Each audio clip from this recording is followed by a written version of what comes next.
మోహన్ వాణి ఛానల్కు నా హృదయపూర్వక ధన్యవాదములు. వినండి, వినిపించండి, వింటూనే ఉండండి. ప్లాస్టిక్ ప్రపంచం రాసుకున్నది దేశరాజు లక్ష్మీకుమారి, చదువుతున్నది దేశరాజు లక్ష్మీకుమారి.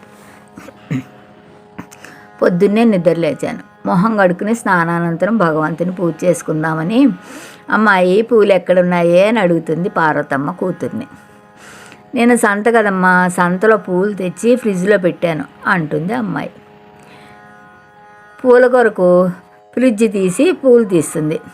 వెంటనే ఒక ప్లాస్టిక్ కవర్, అమ్మో వచ్చింది ప్లాస్టిక్ కవర్ అనుకుంటుంది పార్వతమ్మ. పూజ చేసి యువతలకు వస్తుంది. ఏం కూర ఉండాలి అడుగుతుంది పార్వతమ్మ. నిన్న సంతలో కూరలు తెచ్చానే చూడు అంటుంది కూతురు. సరే, ఫ్రిడ్జ్ ఓపెన్ చేసేటప్పటికి టమోటాలకు ఒక ప్లాస్టిక్ కవరు, దొండకాయలకు ఒకటి, బెండకాయలకు ఒకటి, ఇలా అనేక రకాల ప్లాస్టిక్ కవర్లు 10-15 కనిపిస్తాయి. అమ్మ బాబోయ్, వారం అయ్యేటప్పటికీ 10-12 ప్లాస్టిక్ కవర్లా అనుకుంటుంది పార్వతమ్మ. సరే, ఒక కూర, చారు, పప్పు అయిపోయిందండి పని. నెల మొదట్లో సరుకులు తెప్పించుకుంటాం కదండి, కందిపప్పు, మినపప్పు, ఇలా అన్నిటికీ ఒక్కొక్క ప్లాస్టిక్ కవర్లు, సుమారుగా ఒక 30-40 ఉంటాయి కదా. చెత్త పోసి ఎన్ని ప్లాస్టిక్ కవర్లు పడేస్తాము.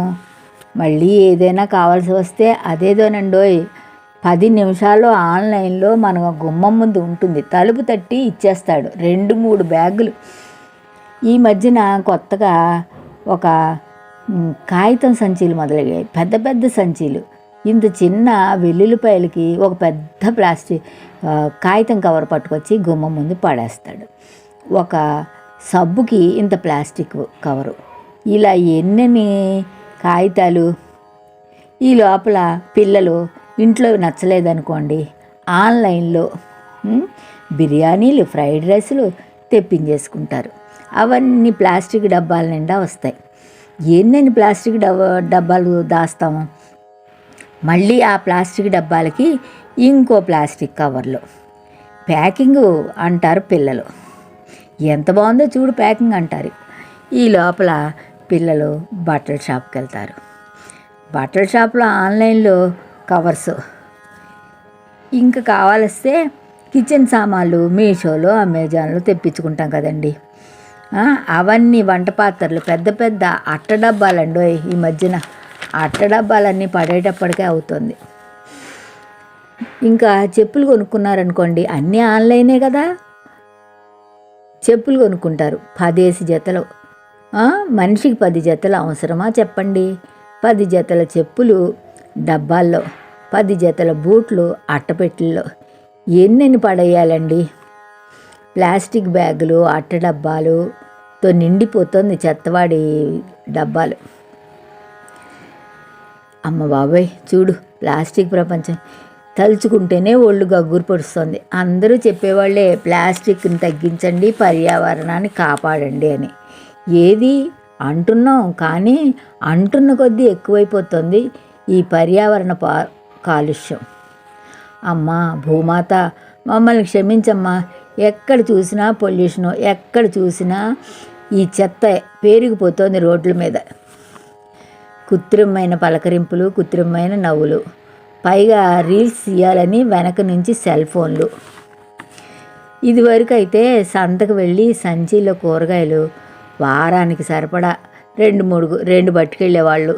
1 సంచి, 2 సంచులు, 3 సంచులు పోని అలా పట్టుకెళ్ళి వారానికి సరిపడా కూరలు తెచ్చి ఇంట్లో ఒక సంచి మీద పోసి పైన చల్లటి సంచి పెట్టేవాళ్ళు.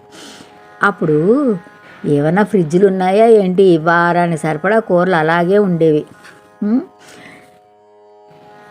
10 రోజులు వాడేవారు.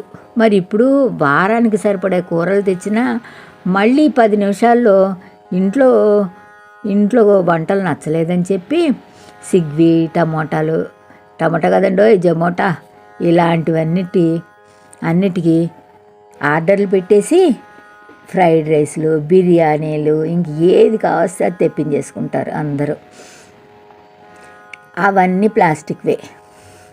ఇక పండగ అంటే సంక్రాంతి లేదా దసరా. ఏ ఏరియా వాళ్ళు ఆ ఏరియా పండగకి ప్రాముఖ్యత ఇస్తారు. ఇంటిళ్ళ పాదికి చెప్పులు ఒకేసారి కొనుక్కోవాల్సిందే. బట్టలు కూడా ఒక్కసారేనండి ఇన్నిసార్లు కొనేవారా ఏంటి? మరి ఇప్పుడు ఎప్పుడు పడితే అప్పుడు డ్రెస్సులు. వ్యాపారం 3 పువ్వులు 6 కాయలు కాస్తున్నాయండి ఈ బట్టల షాపులు. ఇంకా రోజుకి 3-4 సార్లు డ్రెస్సులు మార్చేవాళ్ళు ఉన్నారు, చెప్పులు మార్చేవాళ్ళు ఉన్నారు, ఇంకా కల్తీ నగలు, ఈ నగల డబ్బాలు, ఆ నగలన్నీ వేసుకుని డ్రెస్సుల మీద మ్యాచింగ్లు ఇలాంటివన్నీ ఉన్నాయండి. ఇంతలా మారిపోయింది ప్రపంచం. మారిన ప్రపంచంతో పోటీ పడేవాళ్ళం ఎక్కువైపోయాం. ఇది వరకు అంటే చిన్నతనంలో పుస్తకాల్లో మిగిలిన పేపర్లు తీసి రఫ్ బుక్ కుట్టేవారు, ఏమైనా వ్రాసుకోండర్రా అనేవారు. ఇప్పుడు ఆ పుస్తకాలు కుట్టేవాళ్ళు లేరు, వ్రాసుకునే పిల్లలు లేరు. ఆ కాగితాలన్నీ కుట్టమంటే మన మొహాన్నే పడేస్తారు పిల్లలు. ఇదండి చదువులు.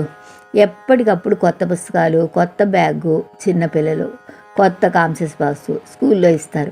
మరి పాతవి అంతే, పాత బట్టలు, పాత పుస్తకాలు, పాత జీవితం రోత కలిగిస్తాయి. అమ్మో కొత్త ప్రపంచం, కొత్త ప్రపంచంలో అడుగు పెట్టాలి అందరూ, కొత్త ఆలోచనలు.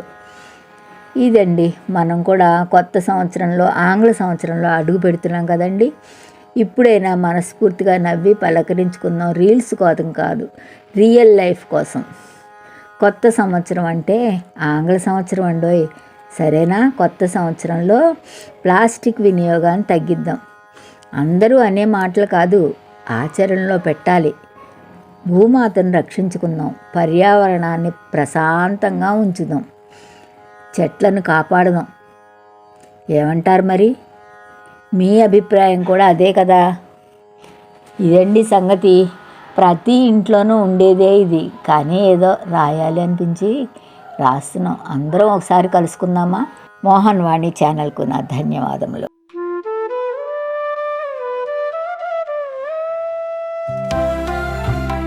సత్సంగం సత్సంగం భగవంతుని లీలలు, సాధు సత్పురుషుల గాథలు, మహాత్ముల జీవిత గాథలు,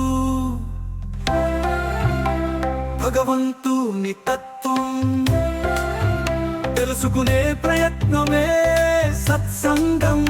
ఈ సత్సంగం వినండి, వినిపించండి, వింటూనే ఉండండి. సత్సంగం, ఈ సత్సంగం.